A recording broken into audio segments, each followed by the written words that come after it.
अरुणाचल शिव मेरे शिव चैनल पर आप सबका स्वागत है। सबसे पहले तो आप सभी शिव भक्तों को कोटि कोटि प्रणाम। इस वीडियो में हम बात करेंगे महाकाल वन में स्थित 84 महादेव में अगले यानी 16वें लिंगम के बारे में, 16वें महादेव के बारे में, जिन्हें ईशानेश्वर के नाम से जाना जाता है।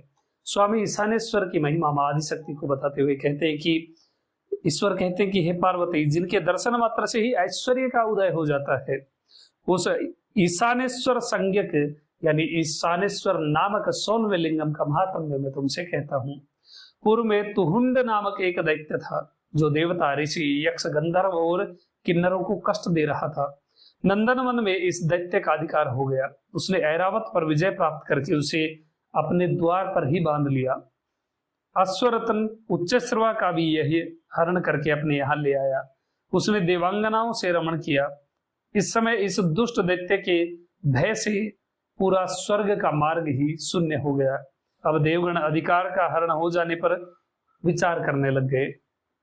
इसी समय महामुनि नारद वहां पर पहुंचे। देवर्षि इतस्तत भ्रमण करते करते वहां पर आ गए थे। देवताओं ने उनको यथाविधि नमस्कार किया। उनसे तुहुंड की उन सभी चेष्टाओं का वर्णन किया। देवगण ने कहा कि हे बुद्धिमान, आप सब जानते हैं, अब हम क्या करें, आप ये निश्चित रूप से बताइए। त्रिलोक में आप सब कुछ जानते हैं। जब देवताओं ने उनसे इस प्रकार से कहा, तब देवर्षि नारद ने मुहूर्त पर्यंत दोनों नेत्र बंद करके विचार किया। फिर वे सर्व दुख विनाशक उपाय कहने लग गए। नारद जी ने कहा कि हे बुद्धिमान लोग, आप लोग सभी शीघ्रता पूर्वक महाकाल वन में जाइए। वहां पर इंद्रधुम्नेश्वर के बाद ईशानेश्वर नामक एक महालिंग स्थापित है। आप लोग वहां आराधना करिए। पूर्व वृत्ति ईशान कल्प में किसी वेद अभ्यासी श्रोत्रिय मुनि ने शंकर के मस्तक पर उत्तमांग पद लाभ किया था। उस लिंग की आराधना मात्र से ही आप लोगों को इच्छित लाभ प्राप्त हो जाएगा, इसलिए आप सभी वहीं पर जाइए। देवर्षि नारद का कथन सुन करके देवगण वहां गए और वे सभी मुदित मन से उस लिंग का स्तवन करने लग गए। उन्होंने कहा कि हे ईशानेश तत्पुरुष महागुरु सद्दोमुख, सद्दो सुख आपको प्रणाम। हे त्रक्ष, भर्ग, महादेव, उमाकांत, शिव, भीम, सर्व आपको प्रणाम। हे शंभु, रुद्र, विरूपाक्ष आपको प्रणाम। हे देव, आपने देव, असुर, निखिल प्रजा, स्थावर, जंगम, भूत, चर, ब्रह्म, वेद, वैद्य और समस्त का सृजन किया है। आपका सिर है गगन, नेत्र है शशि और सूर्य, पवन आपका श्वास है, अग्नि आपका तेज है, दिग आपकी बाहु है, महार्णव आपकी कुक्षी है, पर्वत आपके उरु हैं, पृथ्वी आपके चरण युगल हैं। इंद्र, सोम, अग्नि, वरुण, देव, असुर, मनोहर गण विनीत भाव से आपका स्तव और पूजा करते हैं।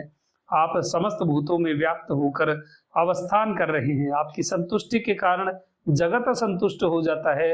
आपके क्रुद्ध होने पर जगत को महद्भय हो जाता है। हे शत्रुसूदन, आप ही एकमात्र भय का नाश करने वाले हैं। आप ही ने महाबली असुरगण को निहित किया था। वे आपसे विक्रम प्रकाश करने के कारण निर्वाण पदवी नहीं प्राप्त कर सके। आप ही भूतगण के कर्ता और विकर्ता हैं। सभी आपकी आराधना और नमस्कार करते हैं। हे देवी, इस प्रकार से देवता जब वो स्तव कर रहे थे, तब उस लिंग से धूमावृत महाज्वाला निकलने लग गई। इस ज्वाला के प्रभाव से अपनी सैन्य से घिरा हुआ मुंड का पुत्र तुहुंड जल गया। देवताओं ने इस लिंगार्चना के प्रभाव से अपने अधिकार को प्राप्त कर लिया। तब सभी देवगण ने प्रसन्न होकर के इस लिंग का नामकरण किया। देवगण ने कहा कि हमने इस लिंग के प्रभाव से ऐश्वर्य और शील को पुनः प्राप्त किया है, अतः ये लिंग अब त्रिलोक्य में ईशान कहा जाएगा। जो कोई इस ईशानेश्वर लिंग की आराधना करेगा वो कीर्ति भी, सिद्धि, श्री, सिद्धि और प्रीति लाभ करेगा। वो देहांत होने पर देव, गंधर्व और अप्सराओं से पूजित होकर के उज्जवल विमान पर चढ़कर स्वर्ग लोक जाएगा। इस लिंग की पूजा द्वारा ब्राह्मण, क्षत्रिय, वैश्य, शूद्र, स्त्री, कुमारी जो भी कोई पूजा करेगा उन्हें उनकी इच्छा के अनुसार लाभ प्राप्त होगा, इसमें कोई संशय नहीं है। जो मनुष्य नियम पालन पूर्वक यहाँ देव का दर्शन करेंगे उनको 100 जन्मों में कहीं भी कुछ भी हानि नहीं होगी। जो नित्य ईशानेश्वर का दर्शन करेगा वो सदा सभी कार्यों में समर्थ होगा। ये महिमा है ईशानेश्वर लिंगम की। अभी तक के लिए इतना ही। आपका दिन शुभ हो। महादेव कृपा करें। अरुणाचल से